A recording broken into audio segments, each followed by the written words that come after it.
What's up, family? Glad to have you. Glad to have you. It's a huge show today. It's Speak. You know what it is. Now, we got to talk about the Dallas Cowboys because there's huge news. Dak Prescott is returning. But what does that mean for this man? Not just the Cowboys. And also, Tom Brady. He missed practice on Saturday to go to a wedding. During football season, make it make sense. But what I can't make sense of, how good the Giants are. And the Jets. Two New York teams winning records. They saucing out there. And I am so glad to see it. We saucing. That's the song. It is. What song is that? Is that a Post Malone reference here on Speak? Yeah.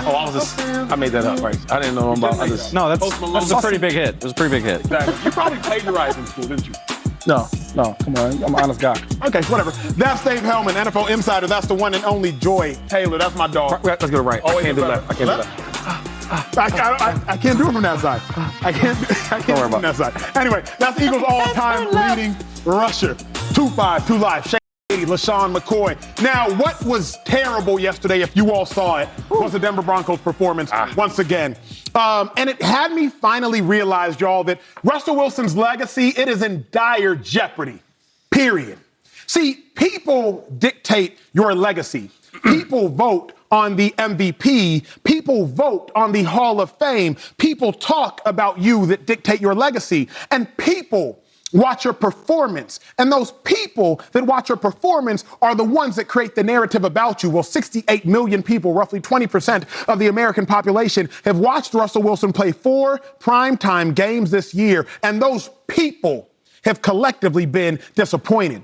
See, Russell Wilson's legacy, as far as an all-time great, as far as a Hall of Fame player, it was held together by duct tape, if you will. Not scotch, duct tape.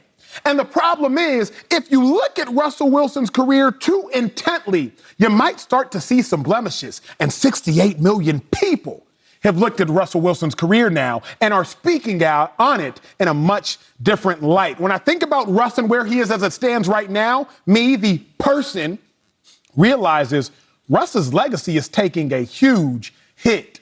But Shady, where do you stand on Russell Wilson's legacy? Is it taking a hit? I disagree with you. I don't think it's taking a hit, right? What, week 6, week 7? Yes, sir. We're going to week 7? We're in week 7. Okay, so we watched last night. You're right. He didn't play well. At all? I will say this. In the beginning of the game, he kind of showed a little bit of the old Russell. That's a little bit, right? We can't now come on now. I'm going to keep it real. Keep it real. I see all these guys tweeting and everyone wants to be Twitter fingers. Everybody want to tweet about Nobody tweets like that. You tweet with your thumbs. Okay, it look good for TV. Everyone want a little tweet. My thing is like, when he was out there giving you touchdowns, he was cooking up. Everybody loved him. Touchdown, singular. All his teammates, his ex-teammates, they want to talk about him. But let's talk about this. When Russell was that guy, he was putting numbers up. He's winning championships. Yes, sir. He was balling. He was balling. So I'll say this. I can't let 6 games, right, tell me that, oh, Russell is not a great player. Oh, Russell's not that good. He's this, he's that. I won't let 6 games tell me that. But doesn't it tell you something that Golden Tate, the latest wide receiver, former teammate of Russell Wilson, to come at Russell Wilson, Richard Sherman, Marshawn Lynch, at some point it tells you something. And I'll tell you this. All them guys a lot of them are better than others, right? Golden Tate is a good player, but he's not Marshawn. He's not Sherman. Them guys will not have the career, as in wins, and a championship without Russ. Sure. That's proven facts. Sure. So before you get out there talking bad about him, let's give him his love, because without him, y'all don't win that championship. Come on now. You on to something. Chip. Yeah, so. You on to something. Joy, has Russell's legacy taken a hit? You know, listening to the two of you, I think it's not that I changed my opinion, but I think I realize what the problem is. What's the problem? Because this sort of happens with the Cowboys, too, especially when the Cowboys play well. Woo! Because they are always in prime time. Yeah, they are. Whole world watching. Always. Whole world watching. And Russ has been so bad. And the Broncos have been so bad. And we have all had to sit there with no other options 4 times and watch that. Yeah. That's adding to this. Let's be honest. If he was in some regular games and we could be a little distracted, like, dang, the Broncos are kind of struggling a little bit. But I was watching my own team over here, so I didn't really pay that much attention. Maybe they'll figure it out. Nope. We all got to sit there together. That is the most Cowboys thing of all time. And again. That's real. It's unfair to us, really. We don't deserve this. We don't. We don't deserve this. What did we do to deserve this? We got like 2 more coming up, just so you know. Yeah, it's unfortunate, but I think that's part of what's happening here, is that he's playing bad and we're all having to sit there and watch it time and time again. So it's compounding and it's becoming more dramatic. I don't think that it's the end of Russell Wilson. Again, I'm still fighting and resisting the idea that he is really this bad. I mean, there are a lot of other things that happened last night that weren't all on Russ. Wait a second, Joy Taylor. Wait a second. Wait, I got to call one. I got to call one. I've known Joy longer red flag. than y'all to death. Challenge flag. I got to call the timeout. Joy, you're a lot of things, a lot of incredible things in this life. You truly are. But you're not the most gracious individual. You're not the most individual that's just going to let you sit here and lie time after time after time after time. Russell Wilson has lied to you for 6 consecutive weeks, for a month and a half, for 40% of a football season. I don't know this Joy Taylor. The Joy I know would have heard one lie from Russ and been out, Shady. The Joy I know would have been like, what's all it takes?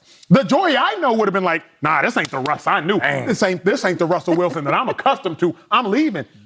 Dr. Taylor's being tough, huh? What Joy is this? And why? I just think it's too soon to tell. I've seen too much.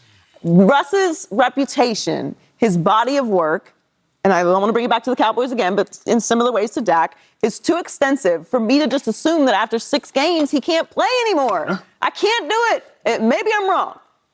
I'm willing to be wrong about this. I hope you are. I hope I am, because this is a lot. Now, I will say this, as far as the legacy question goes, this far, yes, it is. And part of it is all the primetime, because we are all watching this, and we had massive expectations. All of which is fair, because he asked out of Seattle. I mean, he is an all-time great player, and he wanted this situation. So it's fair to have expectations. It's fair to be critical. It's fair to lay it all at his feet. He's the star. He's the one making the money. He asked for this. He's the face of the organization. Broncos Nation, let's ride, or whatever it is. He asked for all of this, so it's fair. But I just cannot believe that he is this bad. Dave. Here's the thing, Joy, and I agree with you in the big picture. Like, I don't think he's this bad either. He's still, I think his legacy is still taking a hit, and it's a testament to how good he was. Like, that's what I keep thinking about is as recently as 2020, it was like, you were like, these 3 are better than everybody else. Now, fast forward to about halfway through 2022. He ain't even sniffing that conversation. It's not even close. That's just a statement of fact. That's not even me being mean. I mean, Patrick Mahomes, Josh Allen has run like 3 laps around Russ in the last 2 years. Then you got the young cats coming up. You got your Burrow. Justin Herbert didn't play amazing last night, but he's in year 3. Russ is 33, 34 years old. Like, he is easily in the back half of his career. Doesn't mean it can't have more good years, but it's a crazy fall to me to say, like, this guy was in the MVP shortlist every year for 4 or 5 years. He was really one of those dudes. And now he's just kind of in that jumble of quarterbacks where you're like, yeah, like, he's good on his day. That's a hell of a fall. Here's why I think his career's taken the biggest hit, because of, I think, an incorrect statement Dave made. Dave said that Russ is in the back half of his career. I don't think so, 2-5. You 33, 34 years old, you sitting in the seat. But quarterbacks, it's different. Yeah. Remember, at 34 years of age, 35 years of age, correction, Ben Roethlisberger threw for 5,000 yards for the first time in his career. At 35, 36 years of age, Matthew Stafford finally won a Super Bowl. That's right. At 37, 38 years of age, Aaron Rodgers, MVP. At 40, Tom Brady won an MVP, won a Super Bowl at 40, won a Super Bowl at like 42. Most yards, most touchdowns, yeah. So I think that's even more damning. The real problem is Russell Wilson, based upon inflation of quarterbacks, is actually in the prime of his career, you could argue, and is catching L's. I'm looking at Peyton Manning. Peyton Manning went to Denver at 36 and really solidified even more so his greatness by what he did with the most highly prolific offense in his career when he was in Denver. Right. So Russ is in the prime of his career, I would suggest, and he's having the worst performances he's had. Shady, I need you to talk to me because you played at the highest level here. I need you to break down just the whole legacy of Russ.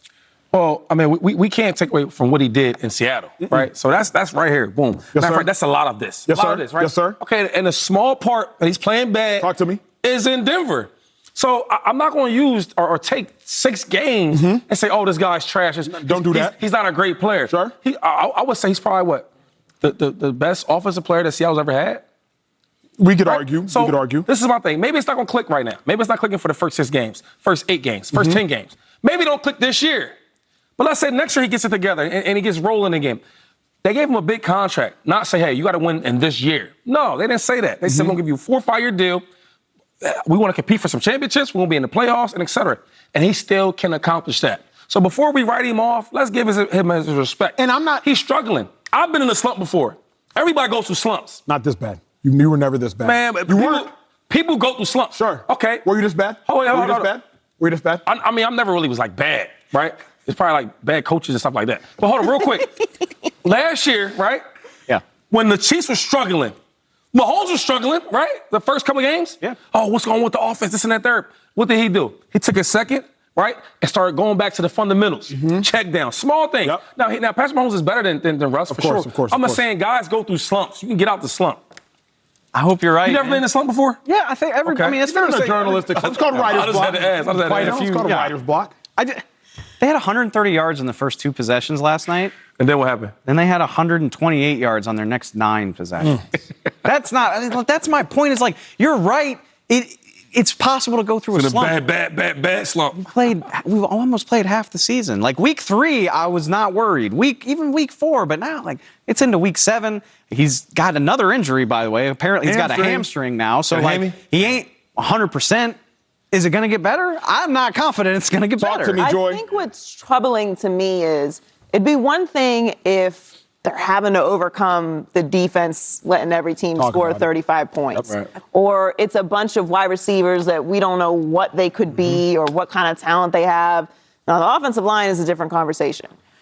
That matters too, yeah. My issue is that Russ himself looks bad. Thank you. It's not just the whole of the team. Like, there are a lot of things you could point to that they had injuries, they had a ton of penalties. I think the coaching is certainly in question. There's a lot of things that you can point to. But Russ himself looking bad, taking these terrible sacks, looking like he's not confident, weird throws. Like, he's supposed to be the catalyst of this.